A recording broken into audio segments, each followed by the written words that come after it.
Skandal naturalisasi Malaysia, bantuan AFC cuma kedok, Exco FAM bakal kembali, FIFA kena kibul lagi.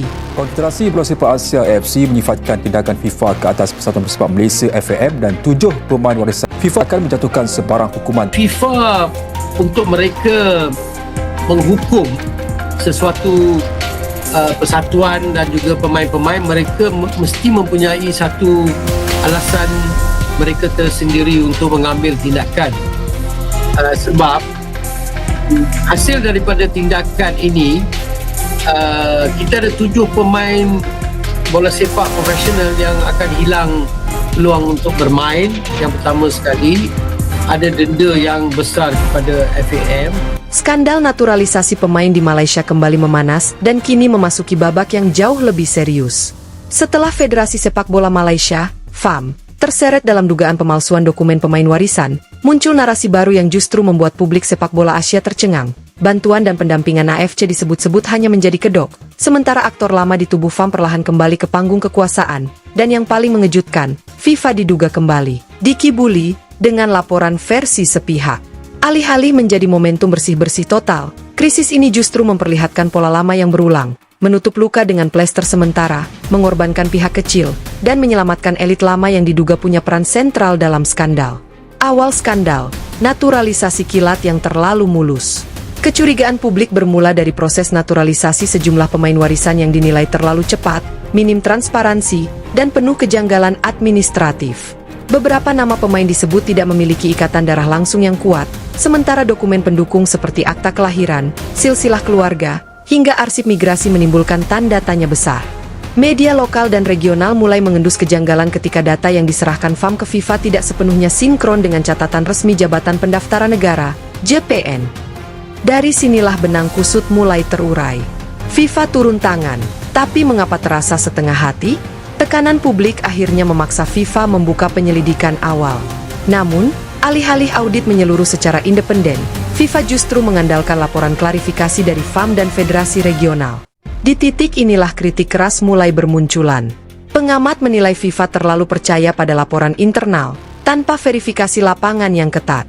Situasi ini memunculkan dugaan bahwa narasi yang sampai ke FIFA sudah dipoles sedemikian rupa, sehingga aktor utama di balik skandal justru luput dari jeratan. AFC masuk, tapi mengapa terlihat seperti formalitas? Konfederasi Sepak Bola Asia, AFC, kemudian mengumumkan akan memberikan bantuan teknis dan pendampingan tata kelola kepada FAM. Secara permukaan, langkah ini terdengar positif. Namun di balik layar, banyak pihak justru mencium aroma lain. Beberapa sumber menyebut bantuan AFC lebih bersifat simbolik, sekadar menunjukkan bahwa ada tindakan tanpa benar-benar menyentuh akar masalah. Tidak ada audit terbuka, tidak ada publikasi detail temuan, dan tidak ada jaminan bahwa orang-orang lama yang bermasalah benar-benar disingkirkan. Kalau AFC serius, seharusnya ada audit independen lintas negara, bukan cuma workshop dan rekomendasi umum, ujar seorang analis sepak bola Asia Tenggara. Exco lama menghilang, lalu perlahan kembali. Bagian paling kontroversial dari skandal ini adalah kemunculan kembali nama-nama lama di lingkaran kekuasaan FAM. Meski sempat menghilang dari sorotan saat skandal mencuat, sejumlah mantan Exco dan pejabat federasi disebut masih aktif di balik layar. Lebih mengkhawatirkan lagi, beredar kabar bahwa restrukturisasi FAM hanya bersifat kosmetik. Wajah boleh baru, tapi pengambil keputusan tetap orang lama. Publik pun bertanya, jika memang terjadi pelanggaran serius, mengapa tidak ada larangan seumur hidup? Jika dokumen palsu benar-benar disubmit, siapa yang menandatangani dan mengesahkan? Sayangnya, pertanyaan-pertanyaan ini tak kunjung dijawab secara terbuka. Kambing hitam, pemain dan staf teknis. Seperti pola klasik dalam krisis sepak bola, pemain dan staf teknis justru berada di posisi paling rentan. Beberapa pemain naturalisasi disebut terancam dicoret, bahkan disalahkan seolah-olah mereka aktor utama. Padahal, dalam sistem federasi, pemain hanyalah objek kebijakan, bukan pembuat keputusan. Jika benar terjadi manipulasi dokumen, tanggung jawab utama jelas berada di level administratif dan eksekutif. Namun, hingga kini tak satupun elit FAM yang benar-benar dimintai pertanggungjawaban secara hukum. FIFA kena kibul lagi? Inilah tudingan paling keras yang kini ramai dibicarakan. FIFA diduga kembali menerima laporan yang tidak sepenuhnya jujur. Beberapa poin krusial yang dipertanyakan publik antara lain. Tidak adanya publikasi dokumen investigasi secara lengkap. Tidak adanya sanksi personal kepada pejabat federasi. Tidak adanya pengawasan independen pasca krisis. Situasi ini membuat banyak pihak menilai FIFA lebih fokus menjaga stabilitas politik sepak bola ketimbang menegakkan keadilan substantif. Reaksi supporter, dari malu menjadi marah. Pendukung Harimau Malaya kini berada di titik terendah secara emosional. Bukan hanya kecewa dengan prestasi, mereka merasa nama negara dipermalukan di mata dunia. Media sosial dipenuhi seruan. Reformasi total FAM.